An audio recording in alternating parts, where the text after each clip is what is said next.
আমাদের আলোচনাটা হচ্ছে আজকে ছবিকে কেন্দ্র করে আজকে আমাদের বিশাল আলোচনা। আর আমাদের যে ক্ষতিগ্রস্ত সেটা প্রমাণ হচ্ছে আজকে সবাই যে সমস্যার কথা আপনারা যেভাবে বললেন ভিন্ন হইতে পারে, কিন্তু সমস্যা এক জায়গায় এসে দাঁড়ায়। আমি আমার ফলটা যেখানে সেখানে আমাদের অপোজিশন হচ্ছে আরো দুইটা সিনেমা হল আছে। এই সাকিবকে কেন্দ্র করে কিন্তু আজকে আমাদের স্টেশনটা একটা বিশাল অঙ্কের রেন্টালে চলে গেছে। যাই হোক, এখানে যেহেতু কম্পিটিশন সাকিবের ছবি যখন আমরা সবাই কিন্তু পাগল প্রায় হয়ে পাগল হওয়ার পিছনে একটা যুক্তি আছে যে এখানে একটাই কন্টেন্ট শুধু বাংলাদেশে এখন প্রচলিত, সেটা হচ্ছে সাকিবের ছবি, এর কোনো বিকল্প আর নাই। আর বিকল্প না থাকার পিছনের কারণ হচ্ছে যে আমাদের কিছু মানে সিদ্ধান্তহীনতা। যে সিদ্ধান্তগুলো আমরা নেই সাকিবকে কেন্দ্র করে, সেইখানেই সাকিব সবসময় করে চলে যায়, আর বাকি অন্য যারা ছবিগুলো রিলিজ করে তারা নিচে দিকে আসে। এই প্রিন্স ছবিটা রিলিজের সময় এই ছবিটা শুটিং হয় আমার বাড়ির সামনে 3 দিন আগে একটা শুটিং হয়। আপনারা দেখবেন যে ওদের দুইটা গ্রুপের মধ্যে যখন ক্ল্যাশ হয়ে যায় তখন তারা কিছু লোককে শুট করে মারে। ওই মার দৃশ্যগুলো আমার বাড়ির সামনে দিয়ে হয়। তখন আমি জানতাম যে প্রিন্সের শুটিং হচ্ছে। ওদেরকে কাউকে জিজ্ঞেস করি কেউ কিছু বলার কোনো প্লেটও ইউজ করতেছে না। আমি আর বুঝতে পারছি না যে এটা সাকিবের ছবি, কোরবানি ঈদের সময়ের জন্য রিলিজ হচ্ছে। এটা যে সেই প্রিন্স, সেটা আমি শুটিংটা দেখে বুঝলাম যে এটা হলো সেই প্রিন্সের ছবি। যাই হোক, আমি এই প্রিন্স নিয়ে যখন আমাদের এই বিভিন্ন ভাবে আলোচনা হচ্ছে, আমি বিশেষ করে আমার নিজের কাছের মানুষ যারা, বিশেষ করে কামাল ভাই ছিল আমাদের, আরো দুই একজনের সাথে, রোহিতের সাথে আমার যোগাযোগ হয়।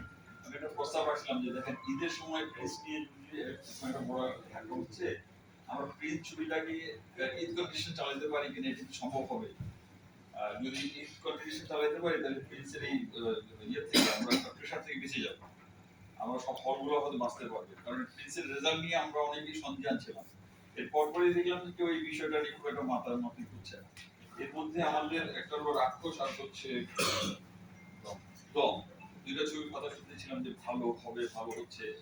আমরা যে দুইটা ছবি আমরা ঈদের সময় চালাই, আর যেহেতু সাকিব প্রুভড, সাকিবরে আমরা ঈদের পরে কন্টিনিউশন হিসেবে চালাই, যেহেতু সাকিবের রেজাল্ট জানি যে এটা অনেক অন্যরকম আলোচনা। এই আলোচনাতে আমি মূল আলোচনায় আসি। আমি ছবিটা নিলাম, আমার যে অপারেটর ছিল দুজনেই, ওরা রাত্রি 12টা থেকে ওই আমার সার্ভারে বসা সেখানে একটা কথা বলে রাখি, সার্ভারটা ওনারা নিয়ে গেছেন জাস্ট 10-12 দিন আগে, যে ওরা একটা ইয়ে করবে, সার্ভিসিং করবে। সার্ভিসিং করবে, ঠিক আছে, সার্ভিসিং করতে একটা চার্জও নিচ্ছে তারা আমার কাছ থেকে 4,500 টাকা চার্জ করতে। আমি 4,500 টাকা বলছি, সার্ভিসিং করতে দিচ্ছে। আমি আবার হলে এনে ব্যাপার চালানোর চেষ্টা করছি যে কোনো ডিসপ্লে হয় কিনা বা কোনো সমস্যা হয় কিনা, খুব একটা বুঝছে না। তো যাই যথারীতি ছবি গেল, রাত্রেবেলা বসে আছে কোনো আমরা রেসপন্স পাচ্ছি না। ছবি যে আমাদের কখন আসবে ফোন করা হচ্ছে, জানা হচ্ছে, একজনের সাথে যোগাযোগ আছে, আর অপোজিশন হচ্ছে আমার বর্ষা এবং ধুম সিনেমা, এই দুইটা সিনেমা ওদের সাথে যোগাযোগ হচ্ছে যে হ্যাঁ ওরা রেডি করতেছে, আসবে। আস্তে আস্তে এটা আসে না। আলটিমেটলি সকাল তখন নামাজ শেষ হয়ে গেছে, ফোন করে বললাম যে এখন আসে না। ঠিক 9টা বাজে ওনারা একটা লোড দিচ্ছে, 9টা বাজে আমরা পেলাম। এর মধ্যে শুনতেছি যে বর্ষায় পায়নি, শুভরও পায়নি। তখন আমার নিজের কাছে খারাপ লাগতেছে যে এটা ঘটনাটা কি হচ্ছে, এটা কেন পেলো না, আমরা কেন পেলাম বা কিছু একটা। তো আমি আমার ম্যানেজারকে যখন জিজ্ঞেস করলাম, বললো যে এরা বোধহয় যে লোড দিতে গিয়ে ওদের সমস্যা হচ্ছে, কারণ ওরা ছবি নাকি পাইছে রাত্রে 3টা বাজে, 2:30টার দিকে, 12টা নিয়ে পাইছে, 12টা থেকে 2:30টা যে এরকম একটা সময় পেয়েছে। যে এখন জাস্ট 12টা বাজে ছবি পেয়ে প্রায় 130টা হলে কিভাবে ছবি রেন্ডারিং করে তারপরে সে এটাকে লোডে পাঠাবে, তারপরে আবার কেটে দেওয়ার পরে আমাদেরকে লাইসেন্সটা দিবে, তারপরে প্রদর্শনে যাবে। তো যাই যথারীতি আমি আমার মতো করে চলতেছে, আমার প্রদর্শনটা শুরু হয়ে গেল, মর্নিং শোটাও চলছে, স্পেশাল শোটা শুরু হলো। শেষের দিকে গিয়ে মেশিনারিজ ডিস্টার্ব শুরু হয়েছে, কোন রকমে আমরা এটা ওভারকাম করে ফেলছি। এখন যখন আপনার ম্যাটিনি স্টার্ট করলাম, ম্যাটিনি শো চললো এদিক থেকে বর্ষা ঝুমুর তখন চলতেছে কিনা আমি জানি না, ঝুমুর পেয়ে গেছে। বর্ষা মনে হয় একটু গ্যাপ ছিল, বর্ষা তখনও পাইনি। আমার শোটা চলতে ছবি শেষ প্রায় বোধহয় পরে লাস্টে 15 থেকে 20 মিনিট সময় বাকি ছিল আমার সার্ভার ক্র্যাক করবার, আউট অফ অর্ডার হয়ে গেল। ওরা অনেক রকম চেষ্টা করলো, কোনো কিছু করতে পারলো না। আমি তখন অন দ্য ওয়ে, আমি হলের দিকে যাচ্ছি। ওই সময় ফোন করলো যে স্যার এই ঘটনা, এখন তখন অলরেডি 20 মিনিট হয়ে গেছে, সার্ভারের কোনো ঘটনা করতে পারছি না, অফিস ফোন করছি, ফোন তো করে পাচ্ছি না, তাহলে একটা সার্ভার নিয়ে আসার বা কাউকে বলতে হবে যে নিয়ে আসতে। অফিসে ফোন করছিল, অফিসে পাইছে বলতে আমাদের কোনো সার্ভার নাই। এই ক্ষেত্রে কি করবো? ওই সময় আমি গাড়িতে থাকতে আমি বলতেছি যে একটা কাজ করেন, ক্ষতিটা কি হচ্ছে?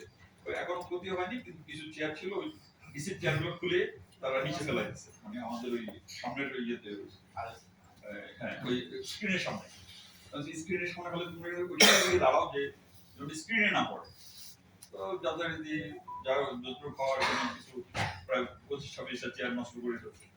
ওই সময় আমি ওই গাড়িতে থাকতে চলো, আমার বলছি আপনি টাকাগুলো ফেরত দিয়ে দেন। তো টাকা ফেরত দিয়ে আমি আবার নিজেই গেলাম, আবার সাবলেট নিলাম, অফিসে আসলাম। অফিসে তো এসে অন্যরকম কাণ্ড। এখন কে কিভাবে করতেছে, কি হচ্ছে, নিজে কিছু বুঝতেছে। আমি ওই হলে বললাম যে 3টার ইয়েটা 6 ইভিনিং টিকিট এখন দিও না, এখন লোক বাইরে চলে আসে। এখন আমি এটাও বলতে দিতে পারছি না যে বলো যে সব বন্ধ, যদি এটা বলি আমার হলটার ব্যবসাটাও বন্ধ হয়ে যাবে। আলটিমেটলি কিন্তু আমাদেরকে বলতে হইতেছে, নোটিশ দিতে হচ্ছে। তো যাক, আমি এখান থেকে তখন ধরুন 9:30 বাজে আবার সার্ভারকে আবার আপডেট করে 9:30 পৌঁছাইলাম। নাইট শো আর খুব একটা বিক্রি হয়। তারপর এই হচ্ছে বিজনেসের অবস্থা। এই অবস্থা পরিত্রাণ পাওয়ার জন্য আমাদের আসলে কিছু ঘটনামূলক কিছু ব্যবস্থা নিতে হবে। এটা আমরা অনেক আলোচনা করছি, অনেক মিটিং হচ্ছে আমাদের। এই একটা ক্রাইসিস কিন্তু আলোচনাটা হয়, ক্রাইসিসটা শেষ হয়ে গেলে আর আলোচনা হয়। যেমন সবার সামনে কথা অপকট বললেন যে আমাদের একটা ছবির কথা বললেন যে রেন্টাল ছিল আমাদের সহনশীলতার মধ্যে, যিনি ব্যবসা হয়েছে আমাদের, উনিও পয়সা পেয়েছেন, আমরাও আমাদের ব্যবসাটাকে উজ্জীবিত রাখতে পারছি। আমাদের রেন্টাল হওয়া উচিত এরকম।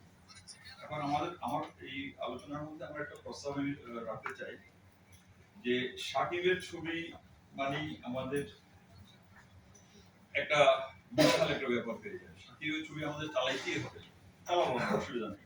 কিন্তু সাকিবকেও আমাদের কিছু জিনিস মানতে হবে যে সাকিবকে বছরে অন্তত মিনিমাম 4 থেকে 5টা ছবি দিতে হবে।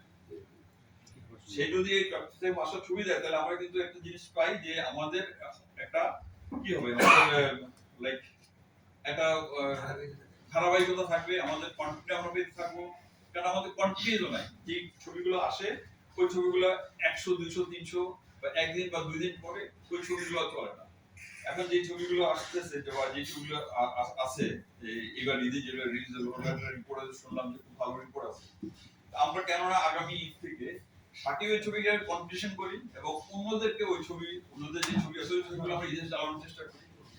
যদি চালাই তাহলে কিছু, যদি ভালো ছবি আসে, ভালো ছবি হয়, তাহলে ওরা একটা দাঁড়াইলো, ওই প্রডিউসারের শক্তি পেলো যে হ্যাঁ আমি ওই ছবি বানাইতে পারবো, এই ছবি বানাইলে বাংলাদেশের দর্শকরা একটু দেখার আগ্রহটা থাকে। তাহলে আমাদের দ্বিতীয় ঘরও তৈরি হলো, আর্টিস্টও তৈরি হলো। এখন একচেটিয়া ভাবে সাকিব তো আমাদেরকে জিম্মি করে ব্যবসা করতেছে। সাকিব তো সাকিবের মতো চলবে, সাকিবের শো সাম্রাজ্য দিব না। সাকিবকে তো আমরা ওইভাবে বানাই ফেলছি, ওকে আমি এইভাবে তৈরি করছি যে স্টোরি থেকে আমরা একটা বিকল্প ব্যবস্থা যদি তৈরি করতে পারি, সেটাকে আমরা চিন্তা করব। আমি আশা করব আমাদের কর্তৃপক্ষ এখন যারা আছেন তারা এই বিষয়টা নিয়ে বিশদ আলোচনা করবে এবং ওনাদের আলোচনার সিদ্ধান্তটাই হবে আমাদের জন্য একদম চিরধার্য। আমাদেরকে প্রমিস করতে হবে যে আমরা আজকে এই আলোচনা করলাম, কালকে গিয়ে কিন্তু দুজন ছুটে গিয়ে ওই সাকিবের কাছে মাস্টারকে বললাম যে ভাই আপনি যাই হোক এই টাকাটা রাখেন, আপনি কিন্তু আমার ছুটিটা দিয়ে দিবেন।